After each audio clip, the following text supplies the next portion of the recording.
अस्सलामुअलैकुम दोस्तों, पृथ्वीराज चौहान भारत देश के इतिहास के एक ऐसे राजा हैं कि जिनको दिल्ली की गद्दी पर बैठने वाले आखिरी हिंदू राजा के तौर पर जाना जाता है, क्योंकि भारत के इतिहास में पृथ्वीराज चौहान के बाद कोई भी हिंदू राजा दिल्ली की गद्दी पर नहीं बैठ सका था और अगले कई सालों तक दिल्ली की गद्दी पर मुस्लिम सुल्तानों और बादशाहों का ही राज रहा था।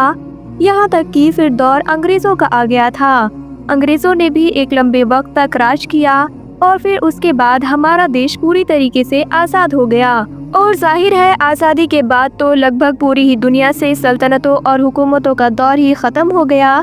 तो इसलिए पृथ्वीराज चौहान की जिनकी मौत 1192 में हो गई थी, उनको भारत देश के इतिहास में दिल्ली की गद्दी पर बैठने वाले आखिरी हिंदू राजा के तौर पर जाना जाता है। इसके अलावा ऐतिहासिक तौर पर पृथ्वीराज चौहान को एक ताकतवर और बहादुर राजा के तौर पर भी याद किया जाता है, क्योंकि जाहिर है राजा पृथ्वीराज चौहान की ज़िंदगी का ज़्यादातर वक्त न सिर्फ अपने इलाके की हिफाजत में गुजरा था, बल्कि उन्होंने अपनी जान भी अपने इलाके की हिफाजत की खातिर ही दे डाली थी।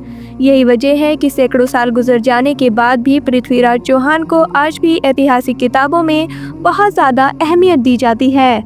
इतना ही नहीं, अभी तक पृथ्वीराज चौहान की बहादुरी पर बहुत सारी किताबें, बहुत सारे टीवी सीरियल्स भी बनाए जा चुके हैं। इवन अब तो फिल्मी दुनिया में भी उनके ऊपर मूवी भी तैयार कर ली गई है।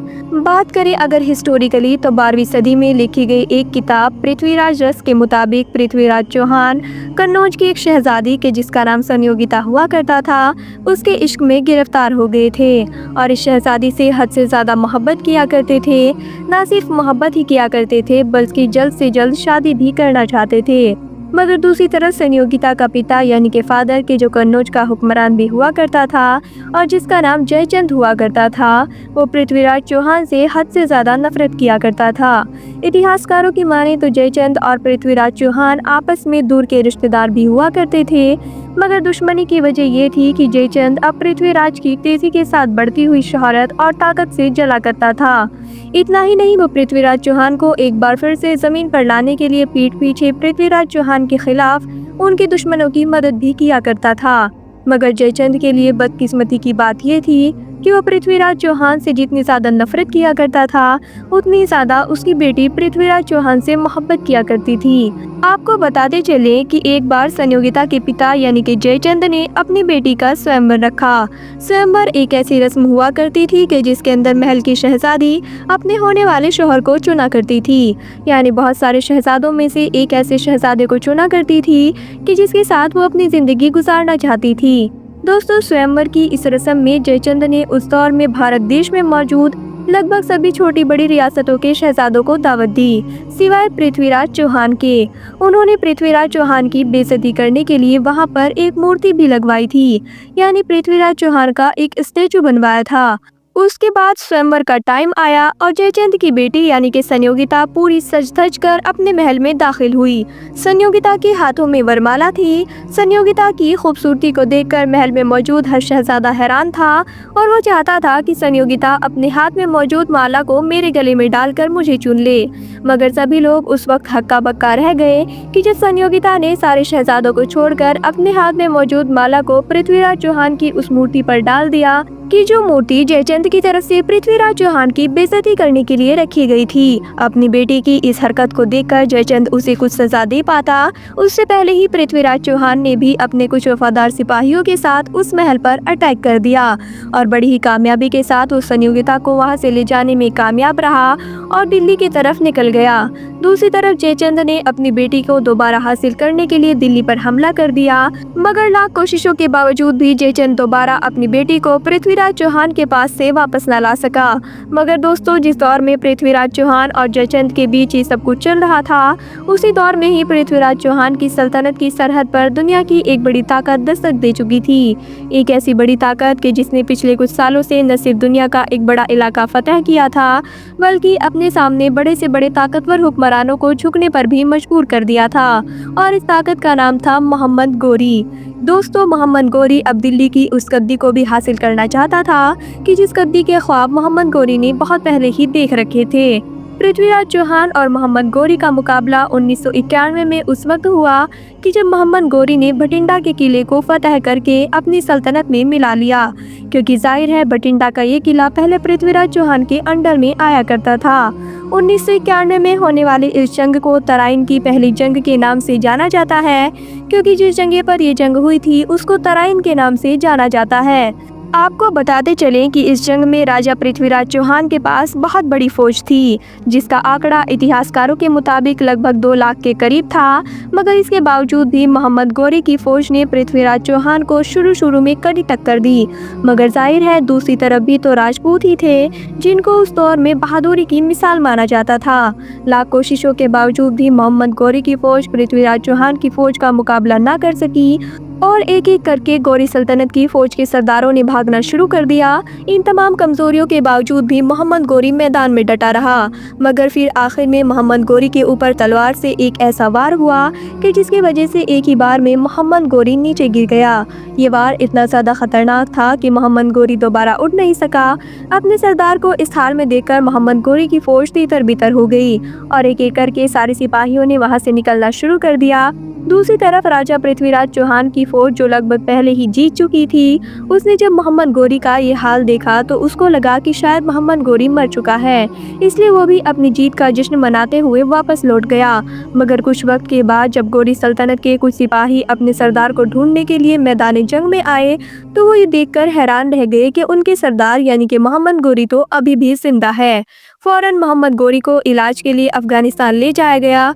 आपको बताते चले कि पृथ्वीराज चौहान से मिली इस हार का मोहम्मद गौरी पर बहुत बुरा असर पड़ा, क्योंकि जाहिर है उस दौर में मोहम्मद गौरी के बारे में ये माना जाने लगा था कि मोहम्मद गौरी को कोई नहीं हरा सकता है।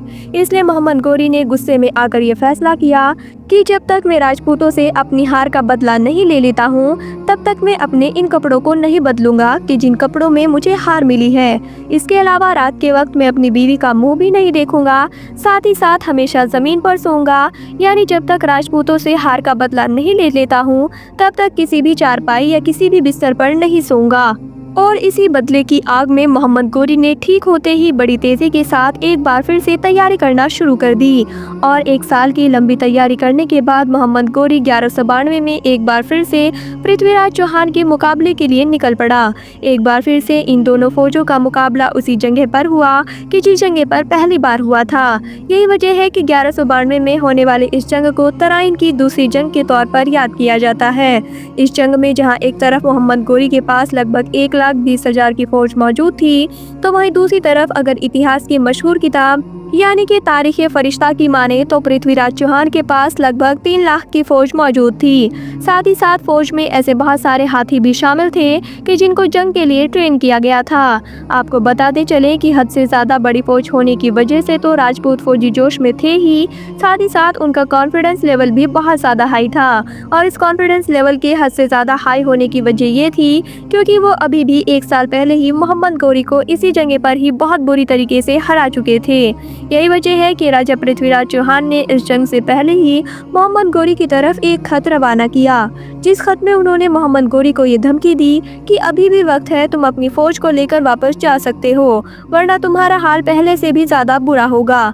दूसरी तरफ मोहम्मद गौरी की जो उस दौर में अपनी तलवार के साथ साथ दिमाग की ताकत के लिए भी मशहूर था, उसने पृथ्वीराज चौहान से दिमागी तौर पर मुकाबला करने का फैसला किया और उसने इस धमकी भरे खत के जवाब में बड़ा ही पुरसुकून जवाब लिखा, जिसमें उसने लिखा कि अपनी सल्तनत का, क्योंकि मैं सुल्तान नहीं हूँ बल्कि मेरी सल्तनत का सुल्तान तो मेरा बड़ा भाई है, इसलिए मैं उनसे मशवरा करने के बाद ही आपको जवाब दूंगा। अपनी धमकी भरी खत का ऐसा नरम जवाब देखकर राजा पृथ्वीराज चौहान और उनके करीबी लोगों को ये महसूस हुआ कि शायद मोहम्मद गौरी हमारी फौज को देखकर नरम पड़ने लगा है और हो ना हो अब वो भी वापस जाने के बहाने ढूंढ रहा है। मगर दूसरी तरफ मोहम्मद गौरी ने अपनी तैयारियों को और तेज कर दिया और जंग के एक दिन पहले पूरी रात तैयारियों में गुजार दी थी।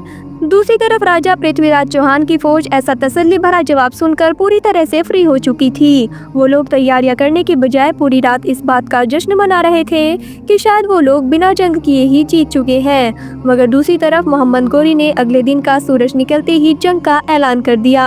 अगले दिन का जब सूरज निकला तो जहां एक तरफ मोहम्मद गोरी की फौज सफ़े बनाकर जंग के लिए बिल्कुल तैयार खड़ी थी, तो वहीं दूसरी तरफ राजा पृथ्वीराज चौहान की फौज अपने अपने खेमों में सो रही थी, क्योंकि जाहिर है इनमें से ज़्यादातर फौजी रात भर के जागे हुए थे। जैसे ही उनको ये खबर मिली कि मोहम्मद गोरी की पूरी फौज तो जंग के लिए तैयार खड़ी है, तो उन लोगों ने घबराकर उठना शुरू कर दिया और जल्दबाजी में अपने सफ़े बांधना शुरू कर दी।